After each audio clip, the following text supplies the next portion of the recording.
Welcome back to the You Can Too podcast. On today's show, we have Brad Stulberg on the show. He is a coach. He is the best-selling author of The Practice of Groundedness and the new book, Master of Change. And I am more than excited to have you here, Brad.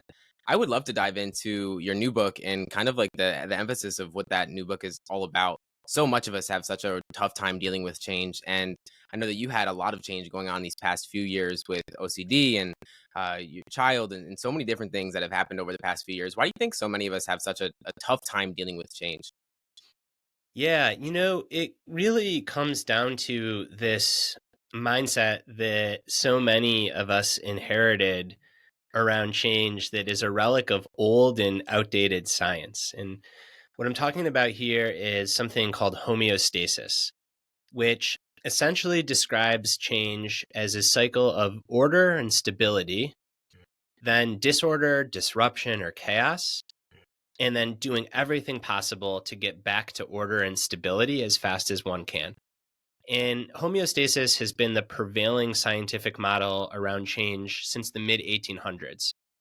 Only more recently have scientists stepped back and said, actually, when we look at really healthy, thriving systems, from individual organisms like us humans, but all the way up to big companies or even cultures and societies, allostasis is a much better model for change than homeostasis. So they call this again allostasis, and that is described as a cycle of order, disorder, reorder. Mhm. So yes, living systems crave stability, but that stability isn't back where they started, it's somewhere new.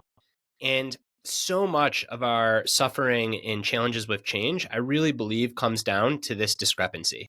That if we think that change is something that is bad or something that happens to us or is not part of an ordinary life, then we're going to resist it. We're going to deny it. We're going to try to repress it. We're going to push back against it. We're going to try to get back to where we were. And ultimately, we're going to suffer. Whereas if we can update our expectations and view change not as something that is a one-time event, but rather as just a constant in our lives, something that we're always in conversation with, then it puts us in a better position to skillfully navigate it. Yeah, and you talk about this idea of rugged flexibility, and I'm excited to jump into this because when you look at it from an external perspective, at least when I first heard of rugged flexibility, I thought they're polar opposites, at least, right? Like that's what at least what you think of it as. But then when I read your book, it's kind of like they're not the opposite. Really, is the emphasis of it is because they're polar opposites. Is the whole emphasis of it is that's the purpose is what you're saying is why we don't go back to everything. Can you dive into like what that would look like? Uh, what that would look like? Yeah, that's right. So, rugged flexibility is one of the central topics and themes in the book. And you're 100% right. Most people hear the words ruggedness and flexibility and think of them as diametrically opposed. Mhm. So, to be rugged is to be strong and robust and anti fragile. And to be flexible is to bend easily without breaking, to be really adaptable. And it turns out that when you take these two things that, again, most people see as opposites and try to combine them and marry them together, you actually end up with this quality that is so helpful for navigating change that I've come to call rugged flexibility, which basically says that, yes, we do want to be strong and robust and have a solid core that makes us who we are, the attributes that we really want to hold on to. However, we need to be able to apply those so flexibly when the context around us changes. Mhm. So if you think about evolution, which is change on the grandest scale ever, right, over millennia, and you think about species that really survive and thrive over time, they tend to be both rugged and flexible, right? They have these core traits that make them what they are. And if they were to lose those traits, they would no longer be recognizable. So they have to hold on to those traits. However, when the external environment around them shifts, they are highly adaptable. So they have these core rugged traits, but they apply them really flexibly. And I think that that is also the key on an individual level to having a really strong, enduring identity over time, is to have these core qualities that make you who you are, but to be able to then flexibly apply them. You talk about in the book the core principles or core values have it's important to have about 3 to 5 of them. I think like that's kind of like diving into like that. Like why do you believe it's so important to have 3 to 5? Why can't we have 15? Why can't we have 20 core values? Why do we have to have 3 to 5, do you believe? I think because if we try to be great at everything, then we're not going to be great at anything. Yeah. So I think that, whether it's two, three, four, five, even six, these are kind of arbitrary numbers. Yeah. But I do think there's real value in prioritizing like what you really stand for, who you really are, who do you want to become, Mhm. um, because we can't boil the ocean. And particularly when it comes to navigating change, we want to be able to ask ourselves, what would a present person do? What would an authentic person do? What would a healthy person do? What would a creative person do? Whatever your core values are, they really serve as these guideposts to then help us navigate change. And again, if we have way too many, then it can become confusing and disorienting. It's so true. There was a quote, and I want to say it was from it. And I loved it, and I think it resonates a lot with you. I'd love for you to dive into like why it resonated so much with you. It said that every itch not scratched was a lesson in compassion, and I loved that quote so much. I'd love for you to like, why did that resonate so much with you? Because I've never heard that quote before. So that's a quote that came from a meditation teacher named Tara Brach. Hmm. And I think the reason that that resonated so much with me is because you think about what it takes not to scratch an itch. So if you're sitting and meditating, you're focusing on your breath, Hmm. and suddenly you've got an itch. And instead of scratching it, you're curious about it, or you watch it and you just kind of let it be there. That's really freaking hard to do. Yeah. And even if you're successful, it's really hard. And I think the lesson in compassion is that every one of us, every human being is going through lives with all kinds of itches, right? And I'm using itches as a metaphor, but all kinds Yeah. of urges and things that are bothering us and things that we might want to react to. And it's really freaking hard to just like let these things be and to let them resolve or to manage them skillfully. And Yeah. I think that when you realize how hard it is not to scratch a simple itch, you become a lot more compassionate for all sorts of things that people are going through and that you yourself are going through. I mean, I ultimately think that the real goal, if there is one, of any kind of spiritual practice, but particularly meditation, is to just become your own friend. And I think a part of that is realizing like how crazy your mind can be and the thoughts, feelings, and urges that come up, and just learning to sit with them and like have your own back. So I think it's not only compassion for others, but self-compassion that we gain, which is really important in the topic of change. Like change in a way is one of the scratchiest itches that we all go through, right? Like Yeah. when things happen that we don't expect, and especially if it's a negative change, there's such an impulse to just immediately react. And Mhm. generally we regret doing so. So like you can think of reacting as an itch, and then our work is like everything we can to just let it be there for a period of time at least, so that we can pause and we can be more thoughtful and deliberate about what we're going to do next. Yeah, and you talk about it in your book, and it's funny too because so much of in your book, like I thought of it, whether it was simple, not easy, respond over react, it was like just reframing things in your mind that like I was using so much in my life that I didn't recognize that were so powerful when you use it in the world. It's like whether it's coming across core values, like you said a minute ago, like how do we first even become aware of what those core values look like for us? Because I think that that is such a prominent part of becoming flexible and really building that strength when change does happen. So within the book, I've included a list of 100 common core values. Mhm. And obviously, I want folks to read the book, but you can also just Google around and pull up lists of core values. There's nothing special about my particular list. And I do think it's helpful, though, to have some kind of starting point. And none of these lists are inherently exhaustive, but they're just meant to get brainstorming going. And then what I advise people to do is to go through it and just try to narrow it down to like 20 different things. And then once you have your 20, group them. So, what are the commonalities? What themes, what patterns emerge? And then hopefully you get down to like 8 or 9 groups. And once you're at 8 or 9 groups, then again, it's hard, but it's so important to prioritize and try to whittle that down to 3 or 5 and then give each group a name. Yeah. So, for instance, core values of relationships, community, um, neighborly, and love could all go together. Mm. And those aren't 4 separate things to me. Like those all ladder up. And maybe the word that you choose is love. Maybe it's community. It doesn't matter, but it should encapsulate all of those things. Right. And then I think that that's just like the surface level step, right? Because after that, it's so important to define your core values. So a trap that so many big corporations fall into is they have all these values that just live on the walls on like posters, but nobody really knows what they mean, let alone practices them. Yeah. And that's just window dressing. Like literally, it does nothing. So for core values to be important, we have to know what they mean. We have to define them in really concrete terms. Mm. And then a level deeper than that, it's also really useful to have very concrete, specific daily practices.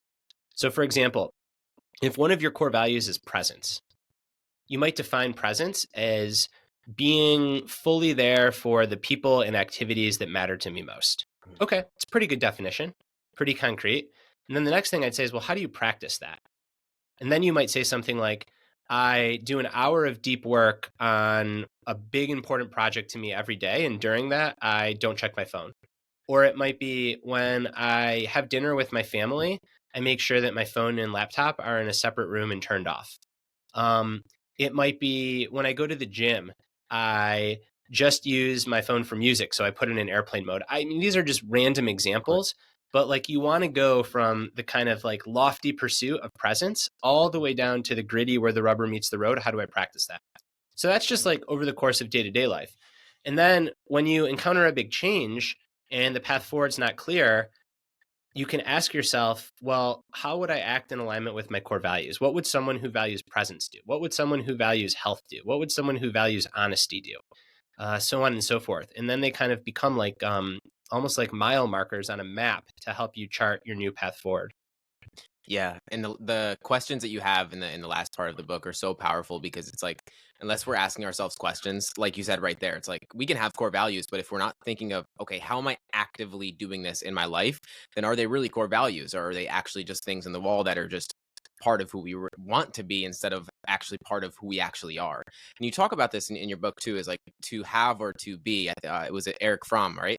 That's right. I love this part of the book too because so much of us, especially as entrepreneurs too. I mean, I seen this in athletes and entrepreneurship in multiple different facets of life where we get attached to an identity of who we think we are. And say an athlete, for example, when they go into a sport and then they leave the sport and it's like I don't know who I am anymore. Can you dive into what the difference between having and to be is? Because I love that perspective. So this came from the mid 20th century philosopher and psychoanalyst Eric Fromm, as you pointed out. And he wrote this book that is actually called To Have or to Be. And in it, he has this really elegant argument, which is having is a relationship with something where you own it. Mhm. So I have a jump shot. I have a 3 hour marathon time. I have a wife, husband, partner. I have a kid. I have $1 million. I have this watch. I have this company. You get the point. And when we're in that sort of relationship with something, it makes us inherently fragile because whatever we have is eventually going to change. Mhm. And when it changes, it's going to feel like this terrible loss. And we might even do what we can to cling to it. Yeah. But eventually, like that clinging leads to suffering because the first rule of physics is entropy. Things always change. Whereas a being relationship with something places you in a conversation with it. So instead of saying, I have a 400-pound bench press, you might say, I am a power lifter. Like, I like being a power lifter. Mhm. Instead of saying, I have a partner, you might say, I'm being in love. So this being orientation really shifts you away from having to own something and towards actually being about the thing. Because again, when you own something and it changes, it ends up owning you because it causes a lot of pain and suffering. Whereas when you're about the thing, you can carry that with you well over time. How can we go into things with that orientation? Because I think so many of us, that's just how we live our lives is just to Yeah. have, right? Yeah, I think that's such a good question. And I think there's actually a relatively simple answer, which is to ask what's underneath the thing. Mm. So if the thing is like, I want to make $2 million, I'd be like, why? Mhm. Well, because I want to have autonomy. Okay, well now we can work with that. Like what you really value is autonomy. So like you want to, live a life that is centered around autonomy. Right. Um perhaps it's because if I make $1 million, I think like I'll have made it and people will like me. Mhm. Well, I'd argue one, like probably should talk to a therapist, but two, that's also really valuable because that tells you that what you really value is like love and being in relationships with people. And then the question is, well, maybe $1 million is going to get that for you, but maybe there are other things too. So I think when we attach to these having things, we can just ask ourselves, like, what's underneath that?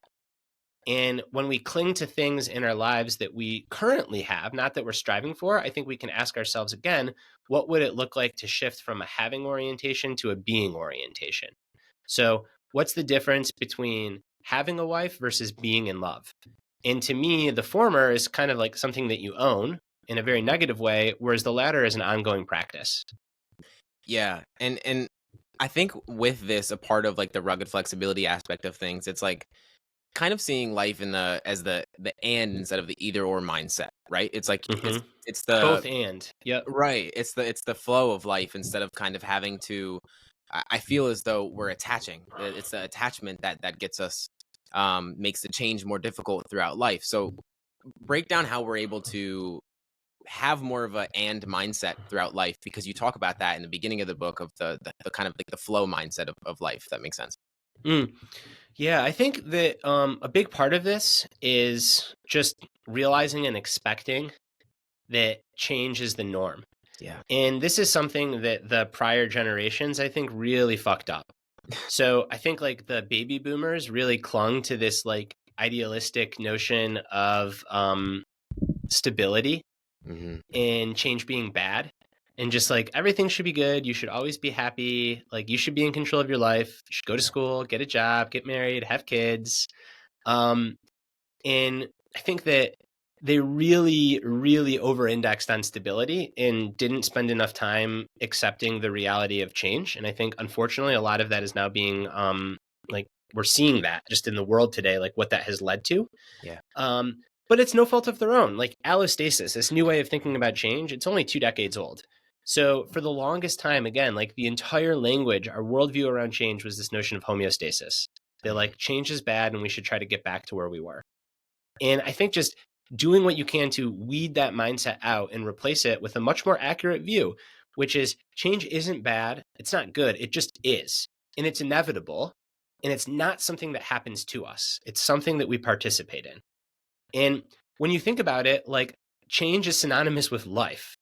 So to be scared of change or to push back against change in many ways is to be scared of life or to push back against life. And when you think of it like that, that sounds crazy.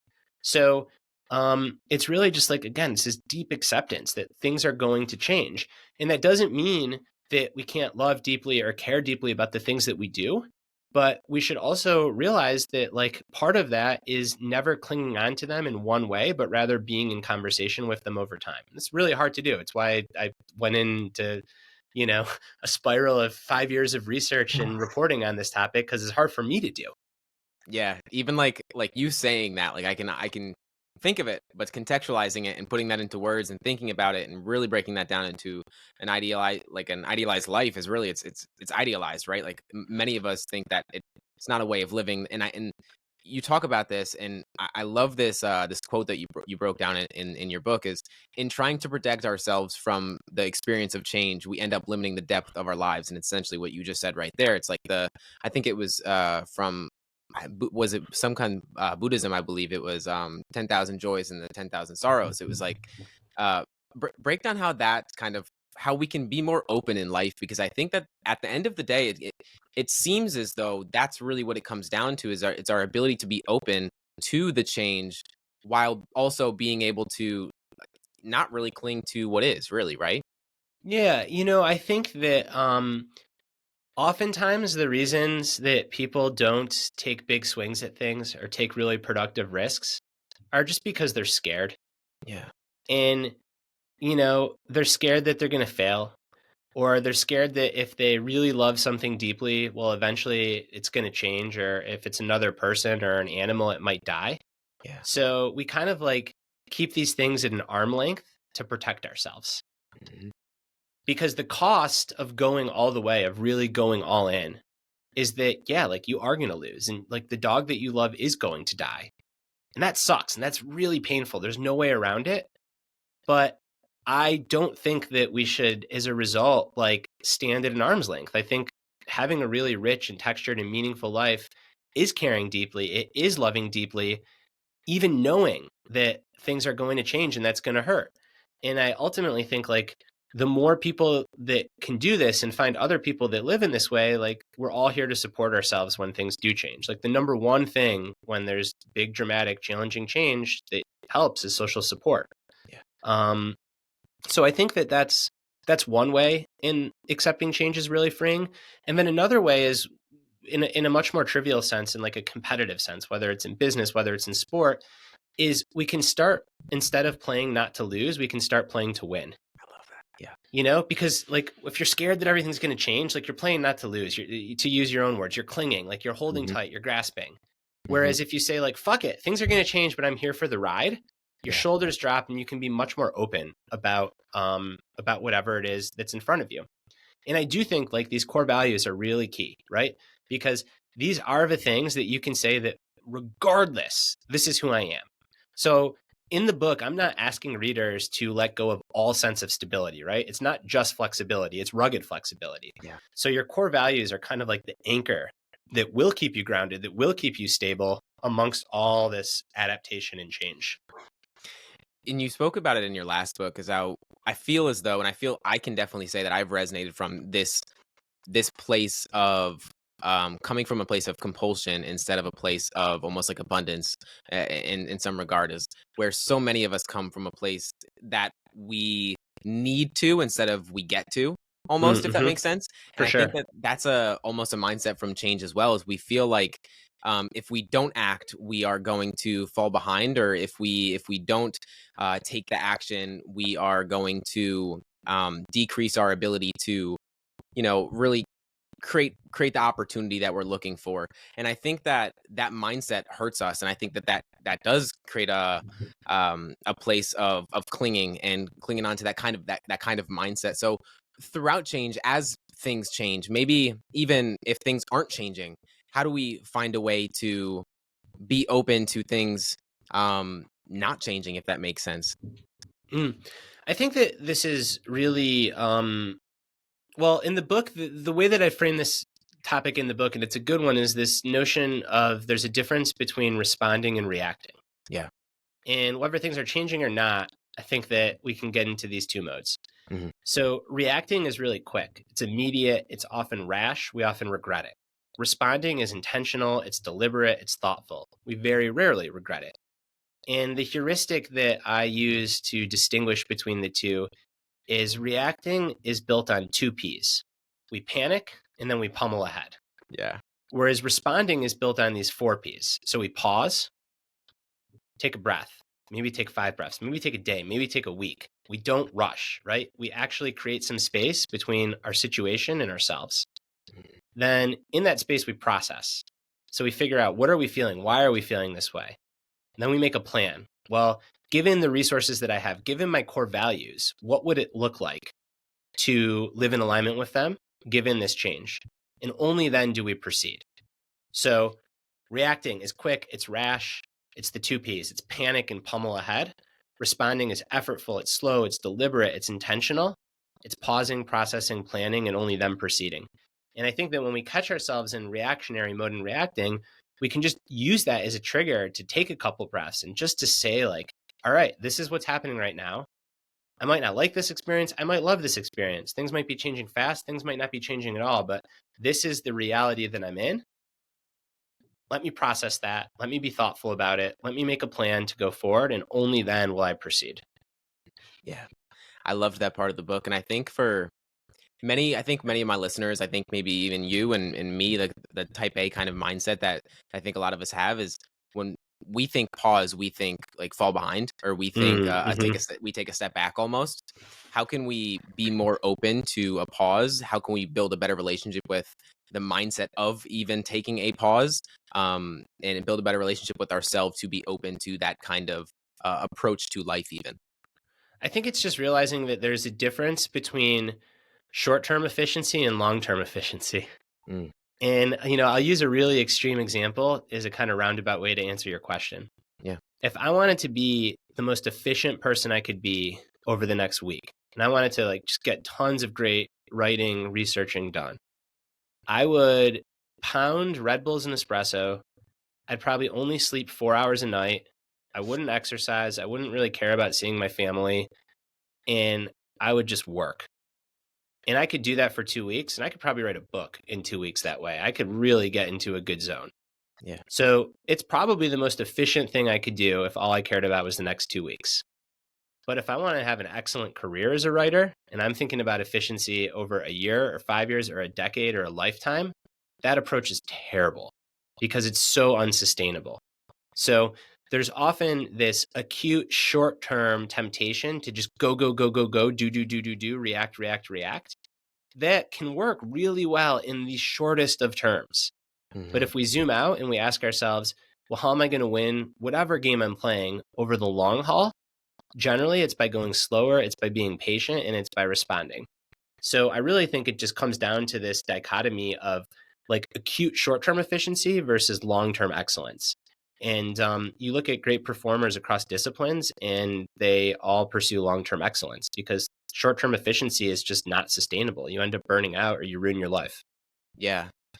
I I think the a struggle that I think a lot of entrepreneurs specifically deal with is when you don't have a I guess a scoreboard for what that looks like, right? Like you get to the end of your day and it's up to you to decide, did I do enough or did I not do enough? How have you been able to, over your experience in this industry, how have you been able to define what is quote unquote good enough for you? I guess if that makes sense.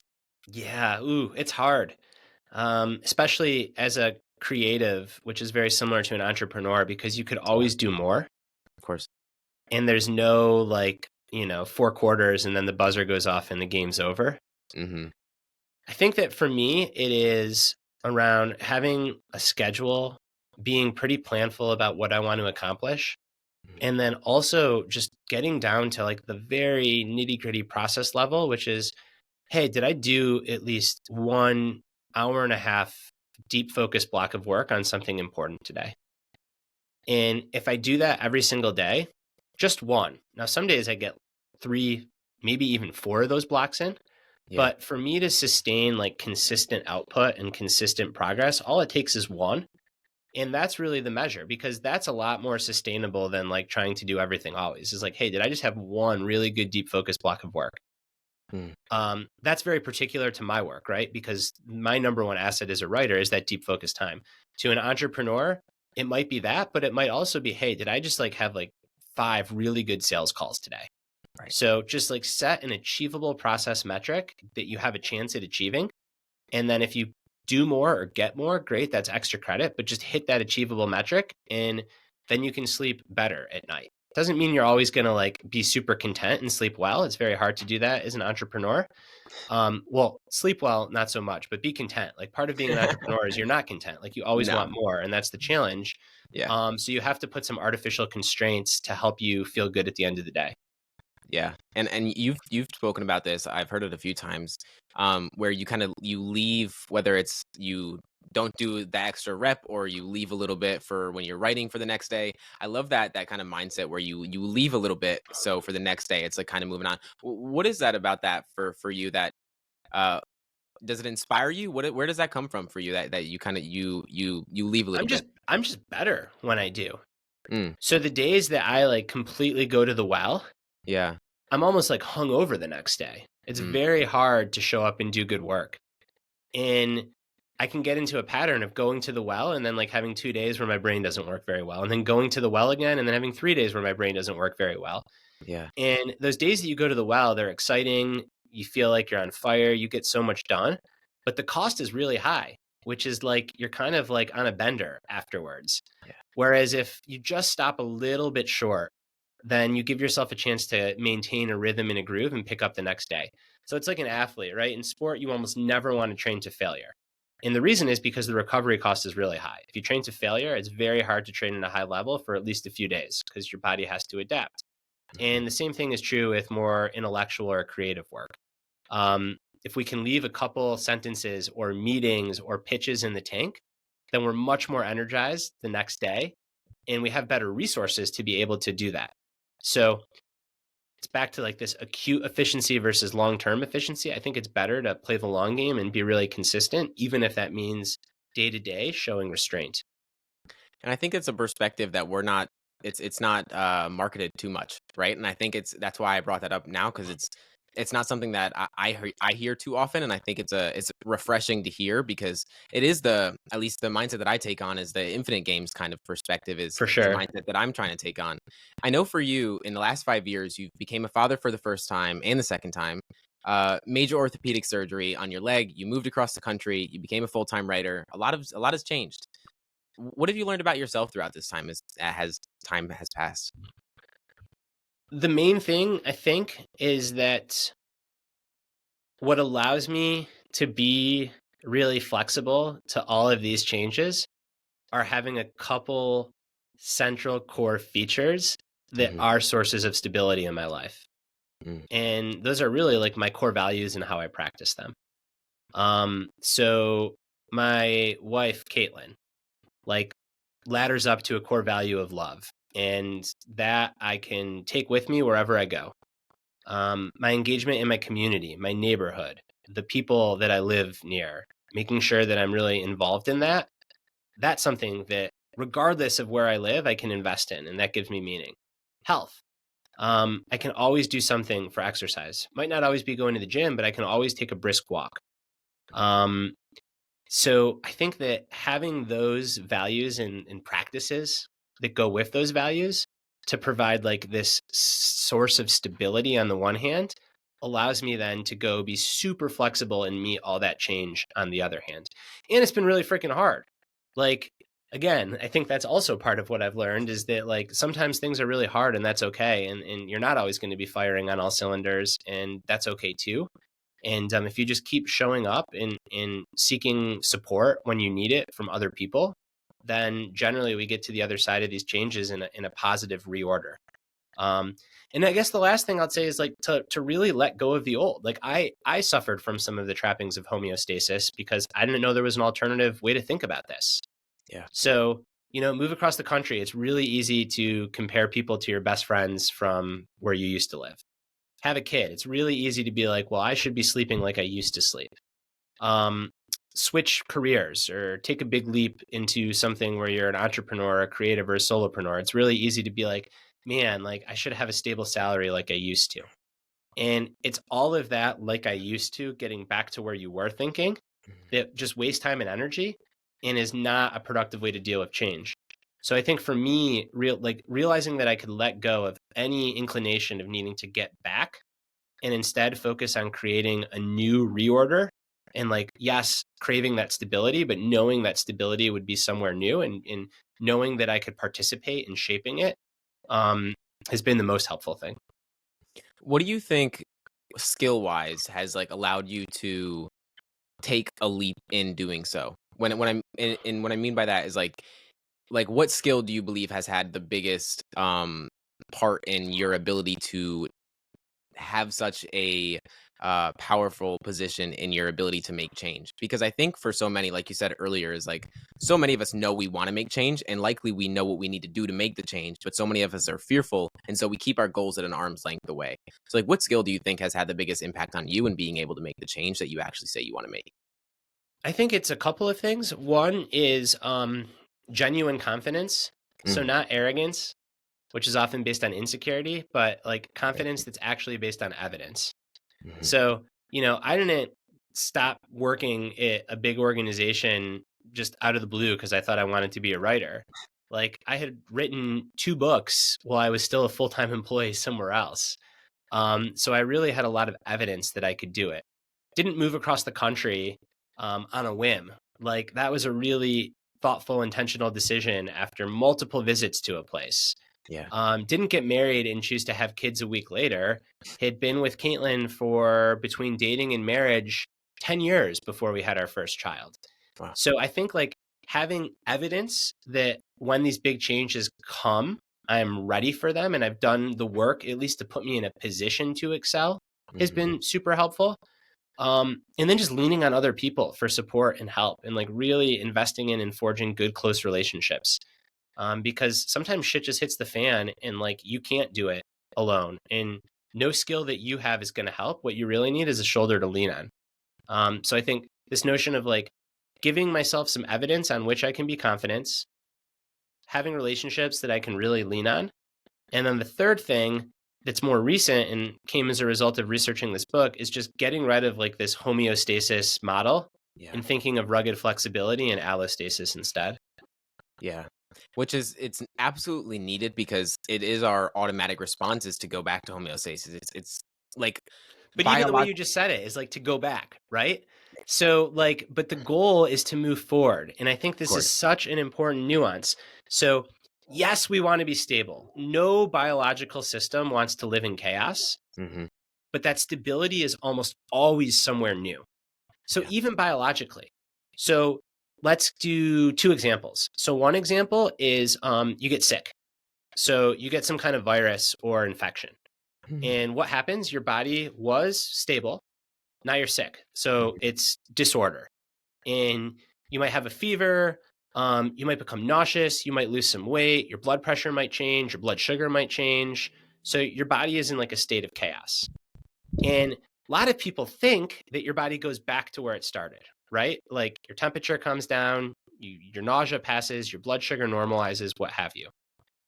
But that's only half the story because you also develop immunity to whatever you have. So your immune system looks very different than it did before. So it's no longer in disorder, it's no longer fighting, it's back at stability, but that stability is somewhere new. Mm. Another really tangible biological example is any kind of training for sport. So what happens when you lift weights? You start with a muscle that is in a steady state, Yep. and then you break it down. It becomes catabolic, right? It's disorder. There's all kinds of biochemicals that are released. When Mhm. you lift weights, it's literally like you're insulting your muscles. And then what happens? They go through this process to get back to stability, but that stability is somewhere new. They're stronger. And that's literally the cycle of muscle growth. Like you have stability, you introduce disorder, and then it reorders somewhere stronger. So even at like the most basic biological levels, we are craving stability and we do want that stability and we should do everything we can to get there, realizing that it's almost always going to be somewhere new, not where we started.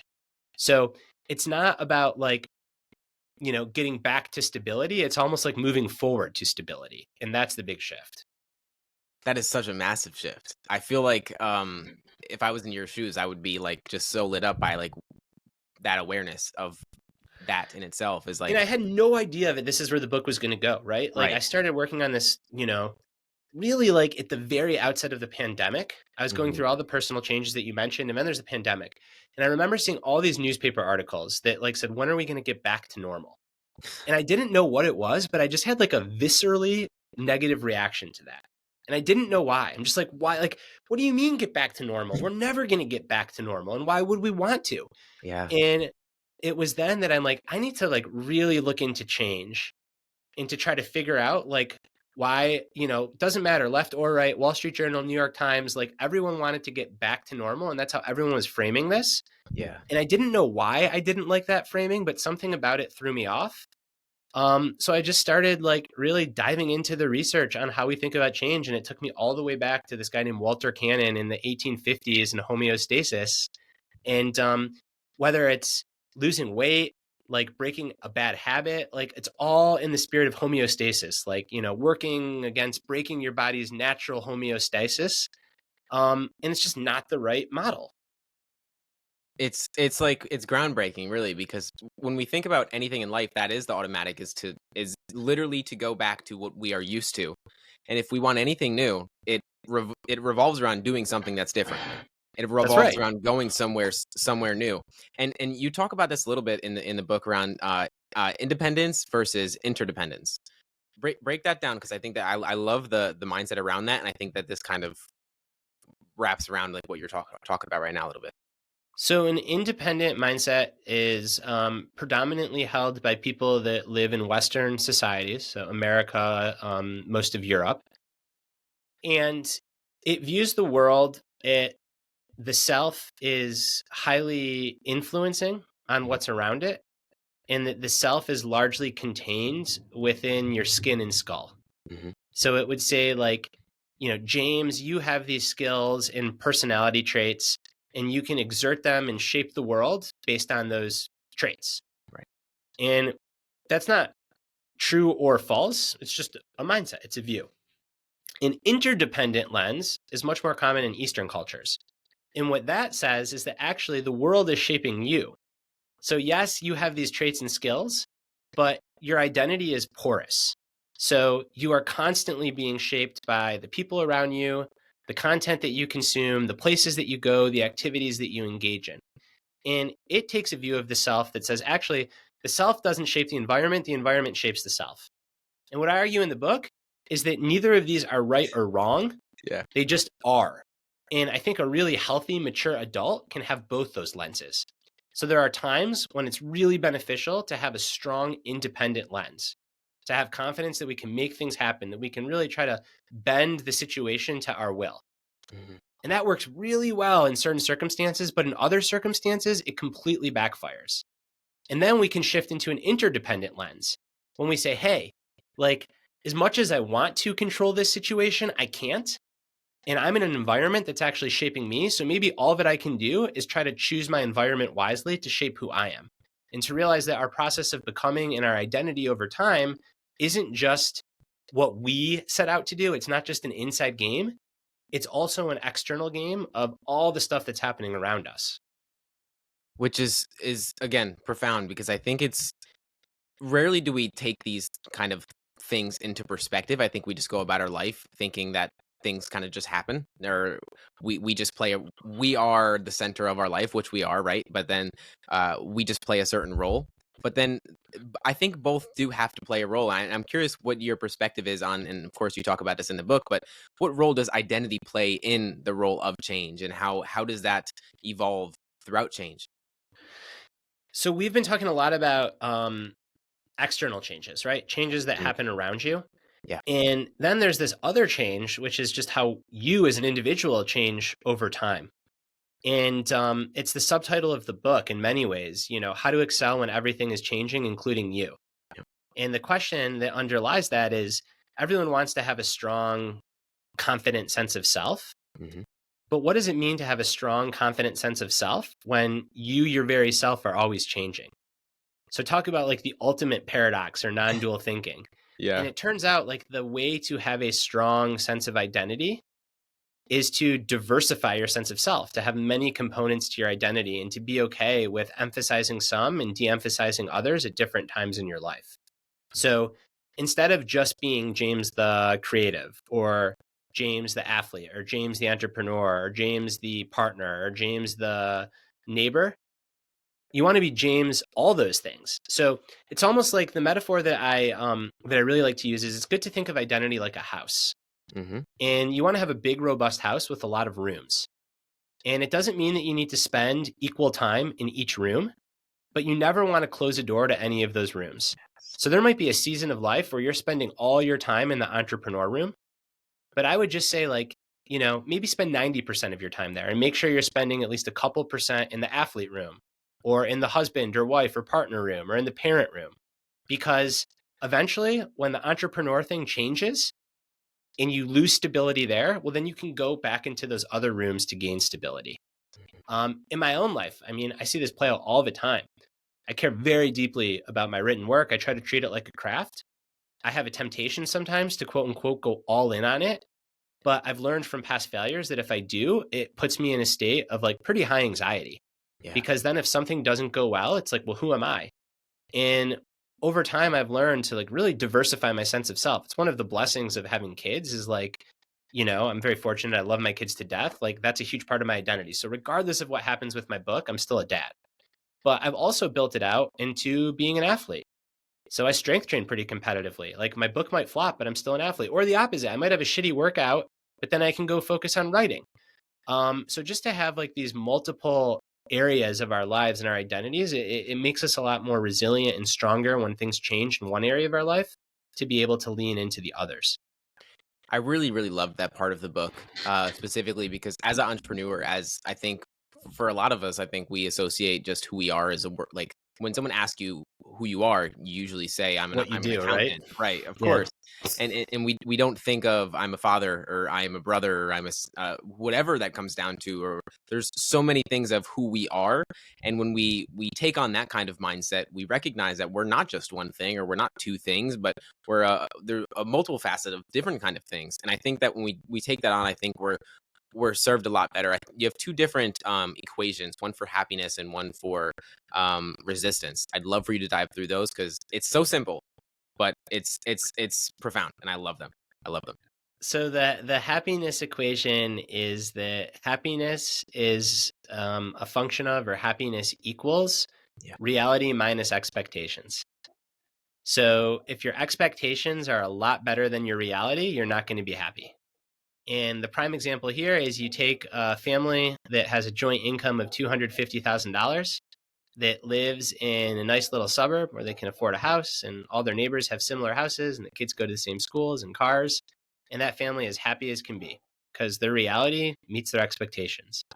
Then you move that family to Palo Alto or New York City, Manhattan, and suddenly they're miserable because all their neighbors have bigger houses and nicer things and fancier cars and their kids go to better schools.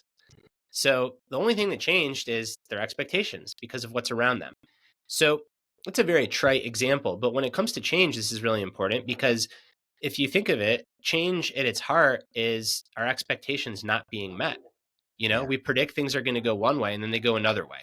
So a big part of our unhappiness at change is that we just don't update our expectations. So we try to live in the past reality or the reality of what we thought would be Mhm. instead of updating our expectations to meet what is. Um, Yeah. this happened a lot during the pandemic, right? Like, you know, especially the Delta wave. I don't know if you can remember, but we had this period in most of America where there was a summer and cases essentially went down to zero. And it was almost like the pandemic was over. And then Yeah. everyone got like super stoked. And then the Delta wave came and people were like more heartbroken when And that when it happened was than at the darker. start of the pandemic, even though we're in a much better spot. Like we had so many more tools at our disposal and so much more knowledge about how this worked, yet we Yeah. still felt worse.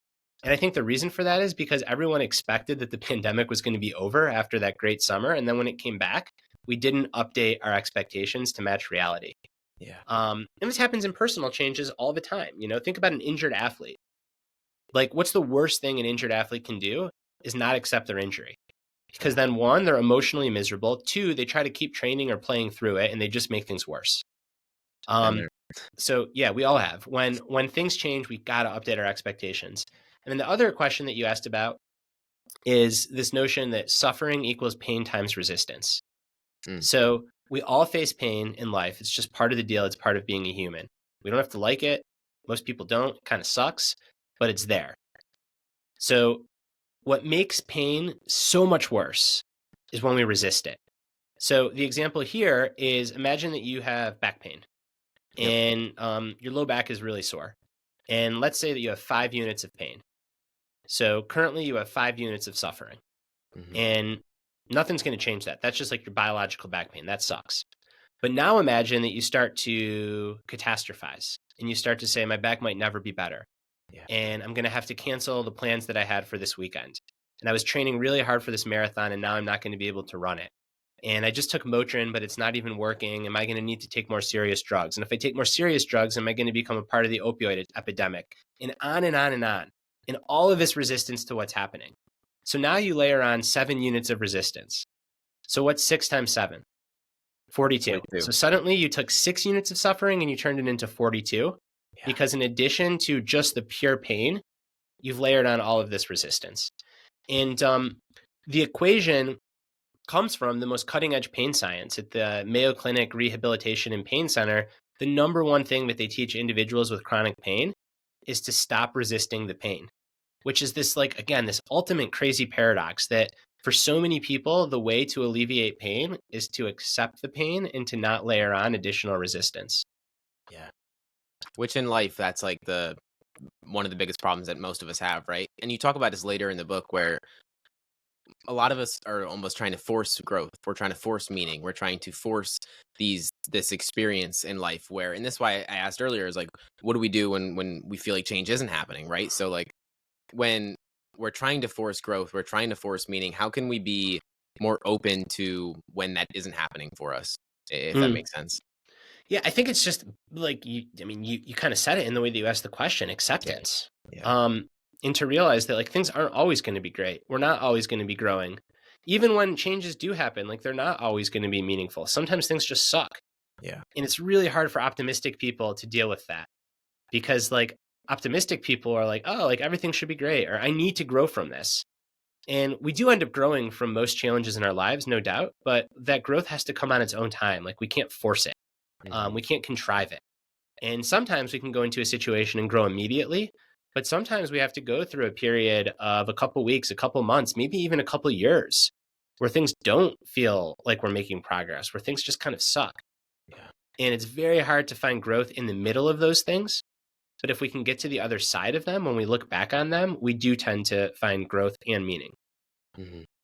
What, adding on to that, like, what has been the lesson that's taken you the longest to learn? Ooh, in writing this book or just in general? Honestly, both, because I think the takeaways that you've been able to take away from this book have been profound. But like I said, the last book that you wrote has had profound impact on me, and I'd love to hear what your Mm. takeaways were for that as well. I think that patience and like really just being patient in particularly during challenges, realizing that what feels like forever in the moment isn't actually forever. Yeah. And like just knowing that. So really like viscerally realizing that it feels like this situation will be the rest of my life. It feels like there's no way out. It feels like this is just it and this sucks. Even if just like 1% of you can say, actually, like you felt like that before, and even though it felt like forever, 6 months later, you were actually in a great spot and just holding on to that. And there's fascinating research behind this that shows that when people are in the midst of like really big challenges, their perception of time slows down. Mhm. And the reason of this is fascinating as well. It's because we evolved to be hypersensitive to threats. So when we're under threat or when we're facing big challenges, which is one and the same, Of we course. start to see the world frame by frame because it's really important we don't miss anything. Hmm. Whereas when things are going well, we view the world as a continuous flow. So it's like, are you watching a movie frame by frame or are you watching a movie as the flow? And when we're suffering from a depression, when we're injured, when we're in the middle of a big failure, we start to see things frame by frame, which is why time slows down when things suck. Whereas when things are going great, when we're in a flow state, time flies because we're like riding that wave of a wonderful movie. And just knowing that when you find yourself in the suck, that if things feel really slow, it's not going to be like that forever. It's like it's literally your brain changing your perception Yeah. in a way that was once evolutionary adaptive, but now it just kind of makes the suck feel like forever, but it won't be in the future. Yeah.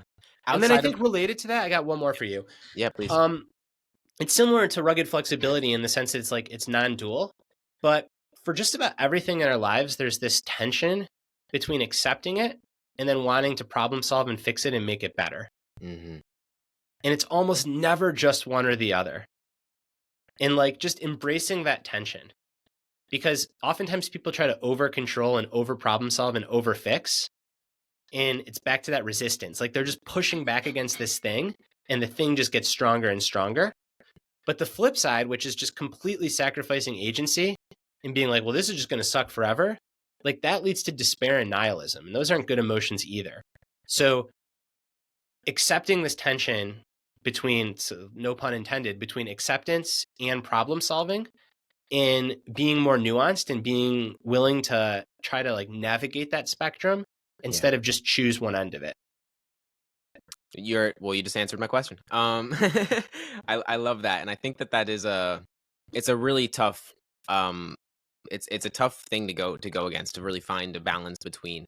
And I think the rugged flexibility, that mindset in itself, is just having that. It's like the awareness aspect, like you said a minute ago. It's like time slows down. It's like having the awareness of rugged flexibility, of just being fluid, like having a fluid sense of self, is the same kind of perspective that I think makes that the change in these kind of experiences in life a hell of a lot easier. So really appreciate that perspective.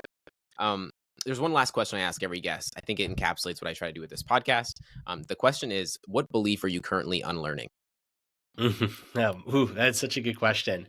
Thank you. Um, what belief am I currently unlearning?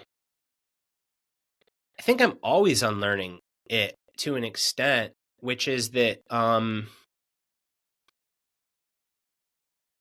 do I say this? I don't want to say like that perfection is an illusion because I know it, but I don't necessarily know it in my bones. But I think like that things can just be good enough. And I write about this all the time. Yeah. So like I've made a lot of progress, Yeah. but I was raised to think like it's never enough. Whatever you do, you can always do more. And that can be really helpful. Like that is a source of great motivation and drive, but it can also really weigh on you and wear you out. And I guess the belief that I'm unlearning is that like it's never enough and that sometimes actually it is enough. And that's okay. And that's actually a good thing. Very true. Your work has resonated so much with me, Brad. I appreciate you immeasurably. Your book will, of course, be in the show notes. Thank you so much for coming on the show. I can't express my gratitude enough. Thanks for having me on, James, and thanks for everything that you're doing with You Can Too, and really having such a big impact on young people in particular. So my hope is that the book and this conversation can help people as they walk their path and hopefully make a few less of the mistakes that I made 10 years ago.